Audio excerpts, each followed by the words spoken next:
creating an avatar, pretending like it's a real person, and then putting out gospel music and pretending like there's a real artist behind that, something about that just doesn't seem right to me morally. So if we're having a conversation about morality and we're talking about gospel music, I feel like it's got to be something I'm missing here, because I see so many people arguing against it being wrong, saying, well, if the song blessed me and if it did this and if God is using AI and technology, then what's wrong with that? It's like, do you hear yourself? Because if God is going to use this, he's not going to do it in a way that directly goes against his word. Let me clear this up for you.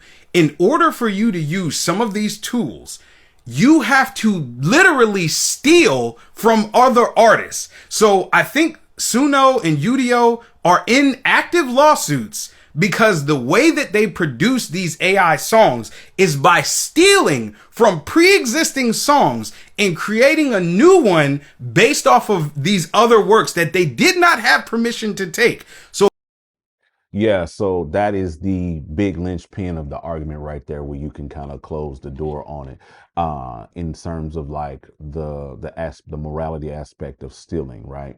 Of that. So they call these like Chat GPT and these tools like that, um, LLMs. Most people have called them large language models, but how it's actually defined is a learned language model. This is why when you use Chat GPT, Gemini, Claude, any of these other, whatever your forte is, when you utilize these AI systems, they become more personal with you as you use them the more, right? They tend to like talk to you in your language, in your vernacular. Like I'll be, sussing something out with Chat GPT, doing some research on something or whatever, and it'll say the word dope. I'm like, yo, that's dope. I'm like, no, you don't get to say that. You know what I'm saying? So it's weird like that kind of thing, because it's meant to kind of hijack your senses in that way. But what's actually happening in the background is that it is learning you as an individual. So let's like fast forward and take that over here to the actual thing that he's talking about when it comes to like the music, when it comes to the artists, it comes to like Suno and Udio. There now, the truth of the matter is they didn't just get sued; they actually just settled. And so it was never about the whole thing was never about um, the actual lawsuit. It was about the settlement. They did this on purpose. They literally like began to train their stuff on all of this music because they knew by if we poke the bear and we poke the bear hard enough, the bear is going to come over here and we're going to be able to make friends with the bear. You know what I mean? And then we're going to own the bear and the bear is going to become our pet.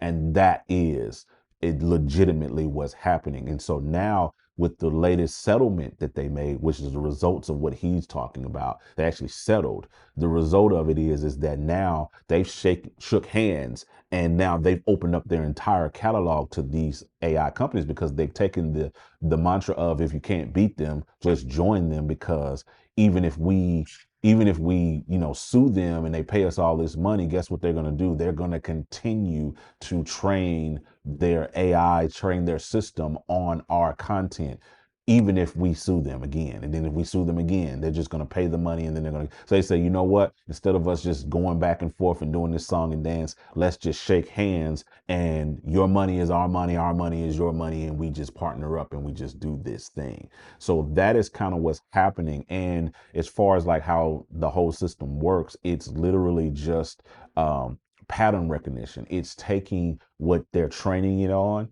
whatever their process is, and then it's moving it in. And then when someone types in whatever they type in or do whatever they do, I don't use that system. I've never used Suno.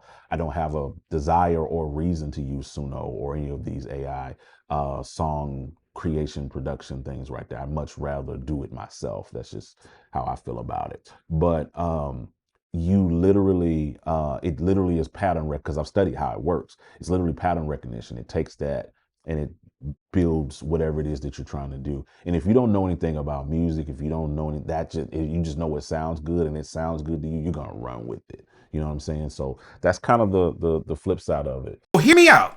If you are making a gospel song based off of stolen material, that in and of itself would be a sin. So how could you say that God is using this technology or that there's nothing wrong with it when in the very nature of the thing that you're using is theft, which is a sin? I can't get down with that. I can't get down with that. It would be different if somebody gave you permission to use their song and you created something based off of that. But if you use AI to create gospel music and then pretend that it's real without just being forthcoming and saying, yo, I used AI for this or that, that just seems like an oxymoron to me. Maybe I'm missing something, but to me, it just don't seem right. No, that's fair. I'll give him 100% of that, like 100% of that. But I think even more sinister than that, it's not necessarily because like these systems also not just learn off of what they fed it from sources, like them feeding it Spotify playlist and Spotify this da da da da da da da and locking in with that. It's not just learning from that, but it's also getting smarter from user input, which is one of the other main reasons I don't use it at all. Because it's like if I play something, produce something, create something, and then I upload it into Suno, guess what? I'm training their system as well. I'm feeding the beast as well. You know what I'm saying? Now they have my chords. Now they have my aux sounds. Now they have my drums. Now they have my bass. And then they can take that. And when another user asks for something similar or whatever to whatever, they're going to take my chord progression and they're going to feed it to them. You see what I'm saying? So that is one of the main reasons why I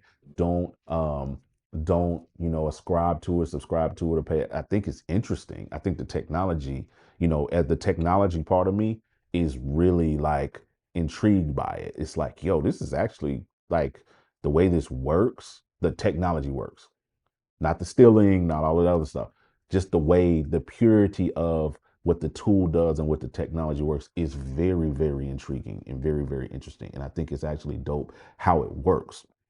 How they use it, it's a whole different conversation. But the technological part of me is like, yo, it's kind of dope. You know what I'm saying? But wow, you know, that's human nature. You know what I'm saying? You give them a tool, they'll turn it into a weapon. You know what I'm saying? You all want to thank you for making it to the end of this video. First of all, thank you for watching to the end. If you made it to the end, make sure you hit the like button, hit the share button, drop a comment, and let me know what you think about everything that I've talked about. And make sure you check out the Patreon link down below. Hop over there for some exclusive content. All right. I'll talk to you guys on the next one. I'm out. Holla at your boy.